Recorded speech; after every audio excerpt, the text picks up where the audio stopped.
প্রথম কথা, আমি সোমবার যাব। আপনাদেরকে বিধানসভার বিভিন্ন কথা আপনারা, আমি যার কাছ থেকে রাজনীতি শিখেছি অশোকদার মুখে শুনতে, তবে বিধানসভায় বেশ ভালো লাগে। গতকালও একটি ডিবেট হয়েছে আমার এবং মানস রঞ্জন ভূঁইয়ার মধ্যে। অনেক দিন পর ওনার সাথে একটা বড় ডিবেট করার সুযোগ হয়েছিল, ভালো লাগে। এবার ঘটনাচক্রে হচ্ছে যে গতকাল নীতি আয়োগের বিষয় নিয়ে একটা রেজুলেশন মুভ করার ছিল।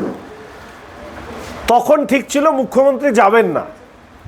যেই মুখ্যমন্ত্রী দিল্লি গেলেন অমনি নীতি আয়োগের রেজুলেশন চেঞ্জ করে রিভার কমিশনের একটা রেজুলেশন নিয়ে আসা হয় 169-এ। সকাল 11টার সময় রেজুলেশন দিচ্ছে, আর দুপুর 1:30টার সময় সেই রেজুলেশনের উপরে বিরোধী পক্ষে বা বিপক্ষে সে তার আলোচনা করবে। তাহলে মুখ্যমন্ত্রীর মর্জি মতো যে বিধানসভা, মুখ্যমন্ত্রী থাকবেন কি থাকবেন না, উনি যদি থাকেন তার জন্য কি মোশন আনতে হবে, কি রেজুলেশন আনতে হবে, এর ভিত্তিতে দাঁড়িয়ে বিধানসভা চলছে। স্পিকার সাহেব বিভিন্ন বিষয় নিয়ে কালকে আমার যা অবজারভেশন সেটা আমি রেখেছি, আজকে নতুন করে বলতে চাই না। ফলে সোমবার গিয়ে যদি আমি দেখি যে বিষয়গুলো রাখা আছে সেটার কোনো সাডেন চেঞ্জ হল, ফলে আমি সেই সাডেন চেঞ্জ হবে কি হবে না না দেখে আমি বলবো না। তবে সামনের সপ্তাহে করব, এটা আপনারা জেনে রাখেন। বিধানসভার অভ্যন্তরে অবস্থান করার অনুমতি আমি চাই। এক, বিরোধী দলের বিধায়কদেরকে এতদিন বিভিন্ন জায়গায়, সে প্রশাসনিক সভা, সে রোগী কল্যাণ সমিতি হোক বা অন্যান্য যে উন্নয়ন সংস্থা, তার থেকে বাদ রাখা, আইসিডিএসের কমিটি থেকে বাদ রাখা, এগুলো তো চলছে। আমার মতন অনেক বিধায়কদের ক্ষেত্রে আমরা দেখছি যে সামান্য পরিমাণ অর্থ আমরা পাই বিধায়ক উন্নয়ন তহবিলে, সেটাকেও অবরোধ করা হচ্ছে, আটকে দিচ্ছে। এক্ষেত্রে জেলা শাসকের ভূমিকাও গুরুত্বপূর্ণ।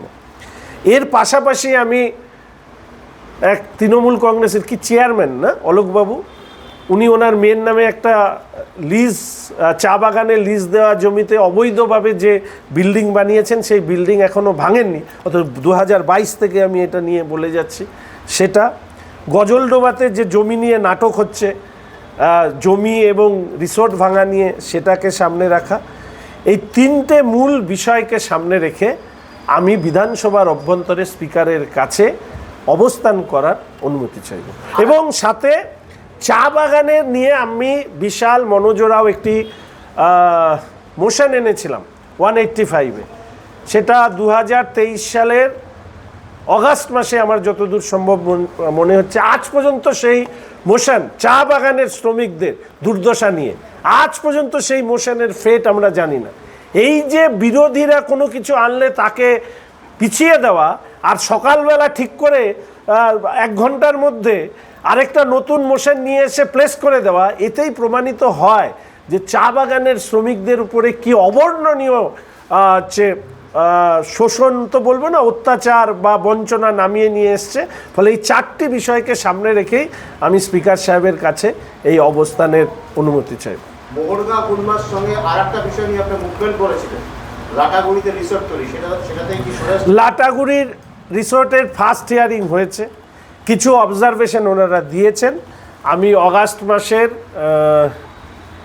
15 তারিখের পরে আমার সেকেন্ড এই লাটাগুড়ির রিসোর্ট নিয়ে আমার সেকেন্ড কোর্টে সাবমিশনটা আমি অগাস্ট মাসের 2nd করব, এই অ্যাসেম্বলির সেশনের পরে।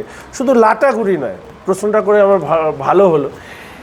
এই যে এখানে কাওয়াখালীতে যে পদ্ধতিতে সরকারি জমি অধিগ্রহণ, পরবর্তীকালে হিটকোকে দিয়ে দেওয়া, হিটকোর থেকে আবার পরবর্তীকালে আরেকটি বাণিজ্যিক সংস্থা নেওয়া, এবং সেখানে আমরা এতদিন জানতাম একটা ফিল্ম সিটি হবে, একটা ক্রিকেট স্টেডিয়াম হবে, সেইগুলো সব হঠাৎ করে আর সেগুলো দেখা যাচ্ছে না। একটা বড় বোর্ড লেগেছে, মার্কেটিং কি যেন কমপ্লেক্স ইত্যাদি, শপিং মল ইত্যাদি হবে। এই বিষয়টি খতিয়ে দেখার জন্য আমি মাটিগাড়া বিডিও সাহেবকে বলে এসেছিলাম। যেহেতু আপনারা বুঝবেন যে বিরোধী দলের মুখ্য সচেতক হওয়ার কারণে আমার পক্ষে অধিবেশনের প্রত্যেক দিন থাকাটা যেহেতু আবশ্যক হয়ে গেছে, ফলে এই পুরো বিষয়টা এবং সাথে উত্তরায়ণের যে জমি যে চুক্তির করে রাজ্যের সরকারের কাছ থেকে নেওয়া হয়েছিল, সেইখানে যে ম্যাপ সাবমিট হয়েছে, আমাকে অনেক নাগরিকরা ওখানকার জানিয়েছেন যে সে তার উপরে দাঁড়িয়েও বেশ কিছু অল্টারনেশন হয়েছে বা যা ছিল সেই জায়গাটাকে পরিবর্তন হয়েছে। পুরো বিষয়টাকে আমি জানার চেষ্টা করছি, খোঁজ নেওয়ার চেষ্টা করছি। এই বিষয়গুলো কিন্তু আমার সামনের দিনের রাজনীতিতে আসবে। শিলিগুড়ি পুর নিগমের অভিযোগ যে